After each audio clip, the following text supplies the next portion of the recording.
Welcome to the Leo. Jaganmohan Reddy సీఎంగా ఉన్నప్పుడు 8వ తరగతి విద్యార్థులకు 2022-23 సంవత్సరాల్లో ట్యాబులు ఇచ్చాడు. మీ అందరికీ గుర్తుండే ఉంటుంది. సో ఈ ట్యాబుల పంపిణీ వెనక కూడా దాదాపుగా 40 కోట్ల రూపాయల అవినీతి జరిగిందా అంటే ఎస్ అవుననే సమాధానం వస్తుంది. అప్పట్లో బైజూస్ అని ఒకటి తీసుకొచ్చాడు జగన్మోహన్ రెడ్డి, మీ అందరికీ తెలుసు. వాస్తవానికి బైజూస్ అనేది పూర్తిగా వ్యాపార సంస్థ. విద్యార్థులకు పాఠ్యాంశాలను కంటెంట్ను ఇస్తూ భారీగా డబ్బులు దండుకుంటుంది. అలాంటి బైజూస్ను నేను మీకు ఫ్రీగా ఇస్తున్నాను అన్నాడు. బైజూస్ ఆడుమటికి ఫ్రీగా ఎందుకు ఇస్తాడు? చిన్న లాజిక్ మిస్ అయ్యారు అక్కడ. అదే బైజూస్ వ్యవస్థాపకుడు రవీంద్రన్ అయితే ప్రస్తుతానికి సింగపూర్ కోర్టు ఏదో ఆర్థిక లావాదేవీలో మోసానికి పాల్పడితే 6 నెలలు జైలు శిక్ష విధించింది. ప్రస్తుతానికి జైల్లో ఉన్నాడు అనుకోండి, అది వేరే విషయం. అయితే ఈ బైజూస్ని జగన్మోహన్ రెడ్డి కావాలని తీసుకొచ్చాడు. ఎక్కడో దావోస్ సమావేశాలకు వెళ్తే కలిసినప్పుడు మొత్తానికి మాట్లాడుకున్నారు. బైజూస్ కంటెంట్ ఉచితమేనంట, కానీ కంటెంట్ లోడింగ్కి ట్యాబుల రవాణాకు మాత్రం 40 కోట్లు చెల్లించారంట. సో ఇదంతా పక్కాగా ప్రీ ప్లాన్. రెండోది, వాస్తవానికి మొదట బైజూస్ నుంచే ఈ ట్యాబులు కొనాలని చూశారు.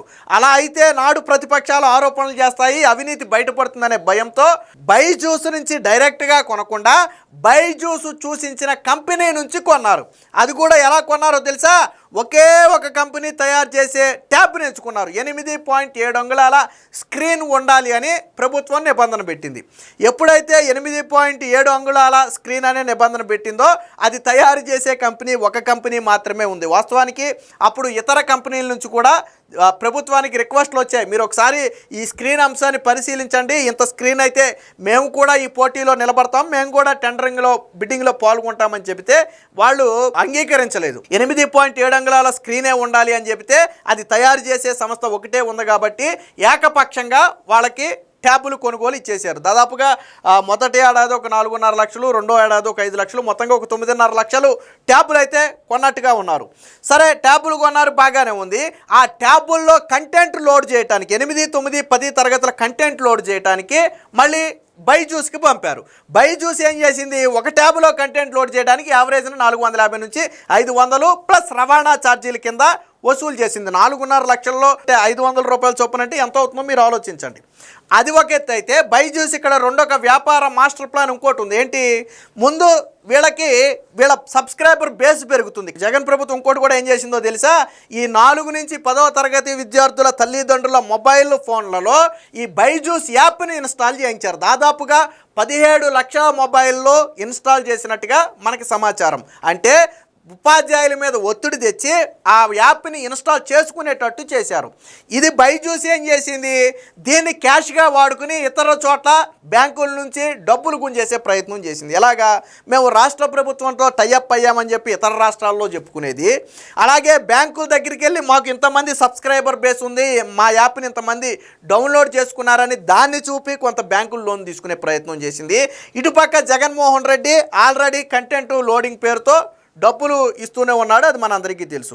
రెండోది ఏంటి? ఇక్కడ వీళ్ళ మాస్టర్ ప్లాన్ ఏంటి? వ్యాపార మాస్టర్ ప్లాన్ ఏంటంటే బైజూస్ది 8, 9, 10 తరగతుల వరకు ఓకే కంటెంట్ వాళ్ళు అందులో లోడ్ చేసి ఇచ్చారు. మరి ఇంటర్మీడియట్కి వెళ్తే ఏంటి పరిస్థితి? ఒకవేళ ఈ 3 సంవత్సరాలు వీళ్ళు కంటెంట్కి అలవాటు పడితే, బైజూస్ కంటెంట్కి అలవాటు పడితే వేరే కంటెంట్ వాళ్ళకి ఎక్కదు. అప్పుడు ఏం చేయాలి? ఇంటర్మీడియట్ దగ్గర నుంచి బీటెక్ వరకు లేదా ఇంటర్మీడియట్ 2 సంవత్సరాలకైనా సరే నువ్వు సచ్చినట్టు బైజూస్ కంటెంట్ కొనాలి. రెండోది, జగన్ ప్రభుత్వం విద్యార్థులకు కంటెంట్ ఇస్తుంది కాబట్టి మన పిల్లలకు కూడా ఇస్తే అదనంగా ఏమైనా మేలు జరుగుతుందనే ఉద్దేశంతో కొంతమంది ప్రైవేటు పాఠశాలల్లో చదివే విద్యార్థుల తల్లిదండ్రులు కూడా బైజూస్కి డబ్బులు చెల్లించి అడిషనల్గా ఏమైనా వస్తుందేమోనని డబ్బులు చెల్లించి బైజూస్ కంటెంట్ని తీసుకునే ప్రయత్నం చేశారు. సో ఇదంతా ఒక పక్కా మాస్టర్ ప్లాన్ అనమాట. సో దీనికి సంబంధించినటువంటి వార్త ఒకసారి వచ్చింది, చూద్దాం. బైజూస్కు జగన్ దోచిపెట్టారు, వైకాపా ప్రభుత్వ హయాంలో భారీ కుట్ర, కంటెంట్ ఉచితం అంటూనే 40 కోట్లు దొడ్డిదారిని ఇచ్చేశారు. వ్యాపార విస్తరణకు ఆ సంస్థ పన్నిన పన్నాగానికి జగన్ సాయపడ్డాడు. బైజూస్ వ్యవస్థాపకుడు రవీంద్రన్ జైలు శిక్షతో మరొకసారి చర్చనీయాంశం. ఈ జైలు శిక్ష ఇక్కడ కాదు, సింగపూర్ కోర్టు అయితే విధించింది. అక్కడ ఏదో రూల్స్ బ్రేక్ చేసినందుకు గాను విధించింది. సో ఎలా జగన్మోహన్ రెడ్డి దోచిపెట్టాడనేది ఒకసారి చూడండి. వైకాపా ప్రభుత్వం అంటకాగిన సంస్థలో బైజూస్ ఒకటి. ప్రస్తుతం దివాళా తీసి అనేక న్యాయ వివాదాలు, కోర్టు కేసుల్లో చిక్కుకున్న ఆ సంస్థకు అప్పట్లో జగన్ రెడ్ కార్పెట్ పరిచారు. విద్యార్థులకు డిజిటల్ కంటెంట్ను అందించే కాంట్రాక్టును నాటి సర్కారు ఏకపక్షంగా కట్టబెట్టింది. ఉచిత కంటెంట్ అంటూనే లోడింగ్ ఛార్జీల పేరుతో 40 కోట్ల రూపాయలు ఆ సంస్థకు దోచిపెట్టింది. లక్షల మంది విద్యార్థుల్ని బైజూస్ కస్టమర్లుగా మార్చే కుట్రకు పాల్పడింది. భారీ ఎత్తున రుణాలు సమీకరించుకునేందుకు ఆ సంస్థ పరోక్షంగా ఉపయోగపడింది. ఓ ఆర్థిక లావాదేవీ వివాదంలో కోర్టు ధిక్కరణ నేరం కింద బైజూస్ వ్యవస్థాపకుడు రవీంద్రన్కు సింగపూర్ కోర్టు ఇటీవల 6 నెలల జైలు శిక్ష విధించడంతో అప్పట్లో జగన్మోహన్ రెడ్డి ప్రభుత్వంతో చేసినటువంటి వ్యవహారాలు మరొకసారి చర్చనీయాంశంగా మారాయి. సో కరోనా సమయంలో ఆన్లైన్ తరగతులకు డిమాండ్ పెరగడంతో బైజూస్ ఒక వెలుగు వెలిగింది. 8, 9, 10 తరగతుల పాఠ్యాంశాలను కంటెంట్ను లోడ్ చేసి ట్యాబ్ సహా ఇచ్చేందుకు 50,000 రూపాయలు వసూలు చేసింది. దావోస్ పెట్టుబడుల సదస్సుకు వెళ్లిన అప్పటి సీఎం జగన్కు బైజూస్ వ్యవస్థాపకుడు రవీంద్రన్ కలిశాడు. కంటెంట్ను ట్యాబ్లతో సహా ప్రభుత్వమే కొని విద్యార్థులకు అందించాలని ప్రతిపాదించారు. టెండర్లు లేకుండా నేరుగా బైజూస్ నుంచి కొంటే ఆరోపణలు వస్తాయని తెర వెనక చప్రం తిప్పారు. కంటెంట్ను బైజూస్ ఉచితంగా ఇస్తుందని చెప్పి ట్యాబ్ను మాత్రం మేము వేరే సంస్థ నుంచి కొంటున్నామని చెప్పి ప్రకటించాడు. అయితే ఆ సంస్థ ఎవరయ్యా అంటే బైజూస్ సూచించినటువంటి సంస్థ. నిందా చెప్పే కదా 8.7 అంగుళాల స్క్రీన్ ఉండాలి అనే నిబంధన ఉన్నట్టు ఉంటే అది తయారు చేసే సంస్థ ఒకటి మాత్రమే ఉంది అంత భారీ ఎత్తున. కాబట్టి దానికే టెండర్ దక్కింది. వాళ్ళతో బైజూస్ ములాఖత్ అవన్నీ మామూలు అనుకోండి. ఉచితం అని చెబుతూనే ప్రభుత్వ పాఠశాలలో చదివే 8వ తరగతి పిల్లలకు ట్యాబ్ బైజూస్ కంటెంట్ ఉచితంగా ఇస్తామని జగన్ ప్రభుత్వం ప్రకటించింది. బైజూస్ ఉచితంగా కంటెంట్ ఇస్తామని విపరీతంగా ప్రచారం చేసింది.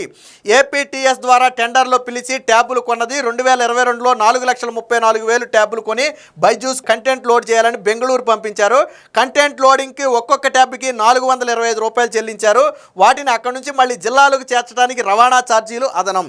కంటెంట్ లోడింగ్ ఛార్జీలను ట్యాబ్ సరఫరా టెండర్ దక్కించుకున్న సంస్థకే ఇచ్చి అక్కడి నుంచి బైజూస్లోకి మళ్ళీ అంటే డైరెక్ట్గా బైజూస్ చేతిలో పెట్టకుండా దీన్ని ఆ ఆల్టర్నేటివ్ ఒక వ్యక్తికి మళ్ళించి అక్కడి నుంచి బైజూస్కి వెళ్ళే విధంగా ప్లాన్ చేశారు. మళ్ళీ 2023లో 5,18,000 ట్యాబులు కొన్నారు.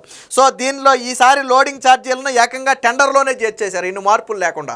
సో అది డైరెక్ట్గా వాళ్ళకి చేరుకుంటుంది. సో బైజూస్ చెప్పిన కంపెనీకే బైజూస్ సూచించిన కంపెనీ ట్యాబ్లనే జగన్ ప్రభుత్వం కొన్నట్లుగా ఆరోపణలు ఉన్నాయి. 2022లో నిర్వహించిన టెండర్లలో 8.7 అంగుళాల స్క్రీన్ కలిగిన ట్యాబ్లను సరఫరా చేసే సామర్థ్యం ఉండాలనే నిబంధన పెట్టారు. ఒక్క కంపెనీ మాత్రమే ఆ స్క్రీన్ ఉన్న ట్యాబులను తయారు చేస్తుంది. దానికి ప్రయోజనం కలిగించాలనే వీళ్ళు ఆ నిబంధన పెట్టారు అనేది అప్పుడు ఇతర కంపెనీలు వాపోయాయి. వాస్తవానికి ఇతర కంపెనీలు ప్రభుత్వానికి విజ్ఞప్తి చేసాయి అంతే. ఎందుకంటే లక్షల్లో ట్యాబులు కదా కొనుగోలు చేసేది. సో మీరు ఆ స్క్రీన్ సైజ్ ఏదైతే ఉందో అది 2-3 ఆప్షన్లు ఇవ్వండి. మా కంపెనీ నుంచి కూడా మేము టెండర్లో పాల్గొంటాము. తక్కువకు బిడ్డింగ్ వస్తే మేము కూడా తగ్గించుకునే అవకాశం ఉంటుంది కదా అని చెప్పి రాష్ట్ర ప్రభుత్వానికి 3-4 ఈ ట్యాబులు తయారు చేసే కంపెనీల నుంచి రిక్వెస్ట్లు వస్తే వాటిని బేఖాతరు చేశారు. ఎందుకని బైజూస్ సూచించిన కంపెనీకే టెండర్ దక్కాలి అంటే ఆ స్క్రీన్ నిబంధన మార్చకూడదు. అప్పుడు మాత్రమే ఇతరులు అందులోకి రాకుండా ఉంటారు. అప్పుడు దానికి ఫలితంగా ఏంటి ఒక్కొక్క ట్యాబ్కి ఎంత అని చెప్పి బైజూస్ కమిషన్ రూపంలో తీసుకుంటుంది. అది వేరే విషయం. సో అలాగా దోచిపెట్టారు. మొత్తంగా 2 ఏళ్లలో 9.5 లక్షలకు పైగా ట్యాబులు కొన్నారు. 8 లక్షలకు పైగా ట్యాబ్లను ట్విస్ట్ ఏంటో తెలుసా? మొదటి ఏడాది ఒకే సంస్థకు కట్టబెడితే తీవ్ర ఆరోపణలు వచ్చాయని, రెండో ఏడాది ఒక కొద్ది మొత్తాన్ని అంటే 1,00,000 ట్యాబులు మాత్రం వేరొక సంస్థకు కట్టబెట్టి మిగిలిన ట్యాబులు మళ్ళీ అదే పాత సంస్థకు కట్టబెట్టారు. అంటే మొత్తంగా 2 ఏళ్లలో 9.5 లక్షలు ట్యాబులు కొంటే 8.5 లక్షల ట్యాబులు ఒకే సంస్థ నుంచి కొన్నారు. అంటే ఒక సంస్థకి మట్టికి 1,00,000 ట్యాబులు బయటికి ఇచ్చారంటే అవినీతి అనే పేరు రాకుండా చేసినటువంటి ప్రయత్నం అది. బైజూస్ అనేది ఫక్తు వ్యాపార సంస్థ. ప్రభుత్వ పాఠశాలల్లో చదివే లక్షలాది మంది విద్యార్థులకు ఉచితంగా కంటెంట్ ఎందుకు ఇస్తుంది? కరోనా తర్వాత ఆన్లైన్ పాఠాలకు తరగతులకు ఆదరణ తగ్గి సంస్థ వ్యాపారం దెబ్బతింది. కస్టమర్ బేస్ కూడా తగ్గింది. ఉచితంగా కంటెంట్ ఇస్తున్నామని ప్రకటించడం ద్వారా కస్టమర్లను పెంచుకునే ఎత్తుగడలో భాగంగా ప్రభుత్వంతో చేతులు కలిపింది. జగన్ ప్రభుత్వం 2022లో 8వ తరగతి విద్యార్థులకు బైజూస్ కంటెంట్తో ఉన్న ట్యాబులు ఇచ్చింది. 23లో 8వ తరగతి విద్యార్థులకు ట్యాబులు ఇవ్వడంతో పాటు 4 నుంచి 10వ తరగతి చదువుతున్న విద్యార్థుల తల్లిదండ్రుల స్మార్ట్ ఫోన్లలో ఈ బైజూస్ యాప్ను వెంటపడి మరీ ఇన్స్టాల్ చేయించింది. ఈ మేరకు ఉపాధ్యాయులు పేక మీద కత్తి పెట్టి ఒత్తిడి తెచ్చారు. ట్యాబుల పంపిణీతో 9.5 లక్షల మంది విద్యార్థులు బైజూస్కి కస్టమర్లుగా మారారు. అది చూపించుకోవడానికి బాగుంది. అలాగే 4 నుంచి 10 తరగతి విద్యార్థుల స్మార్ట్ ఫోన్లలో 17 లక్షల మంది యాప్ని ఇన్స్టాల్ చేసుకున్నారు. సో వీటిని ఆధారంగా చూపి బ్యాంకు లోన్లు పొందారు వీళ్ళు.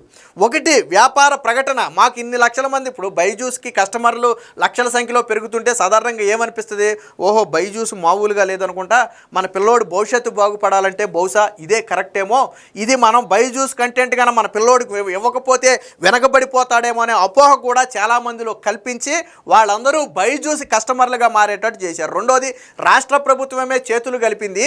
పేద విద్యార్థులకు వాళ్ళంటే ఉచితంగా ఇస్తున్నారు, మనం ప్రైవేట్ విద్యార్థులు చదివించుకుంటున్నాం కాబట్టి మన పిల్లోడికి కూడా బైజూస్ కంటెంట్ ఇవ్వాలని చాలామంది ఆ బైజూస్ కంటెంట్ను కొనుక్కున్నారు. గవర్నమెంట్ అంటే ఉచితమని చెప్పింది కానీ వాళ్ళు డబ్బులు పెట్టి కొనుక్కున్నారు. సో ఇలా అది ఒకటైతే, ఈ subscriber base, customer base, app install బేస్ని చూపించి బ్యాంకుల్లో కోట్ల రూపాయలు అప్పు తెచ్చు. అంటే ఇది మొత్తం కూడా జగన్మోహన్ రెడ్డికి తెలిసి జరిగిందే. ఉచితం అనేది పూర్తిగా అబద్ధం, బైజూస్ ఉచితం అనేది పూర్తిగా అబద్ధం. లోడింగ్ పేరుతోనే 40 కోట్ల రూపాయలు బైజూస్ కొట్టేసింది. ఈరోజు ఇతర దేశాల్లో ఆర్థిక నేరాలకు పాల్పడి అరెస్ట్ అయ్యాడు. జగన్తో చేతులు గడిపిన ఎవడో కూడా బాగుపడినట్లు చరిత్రలో లేదు. ఏది ఏమైనా మొత్తంగా నాడు బైజూస్ పేరుతో జగన్మోహన్ రెడ్డి సాగించిన దోపిడీ అనేది తాజాగా ఇప్పుడు బయటపడుతుంది.